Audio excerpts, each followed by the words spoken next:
Long, long ago, King Alaric ruled a city far away. He was a very wise and kind king. All the people trusted him.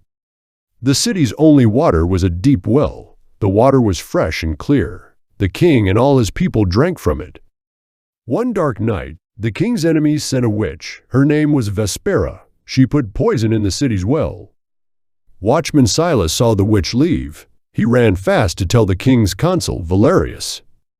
Consul Valerius ordered the soldiers to close the well. "Do not drink this bad water," he said.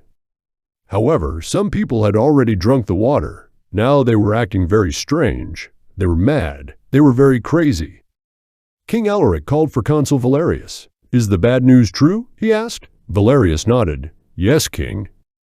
The consul told the king there's enough good water in supply so that they and their families would survive the dry season. The king thought and thought. He was wise and made a decision. Let everyone drink the poisoned water. We must drink it too.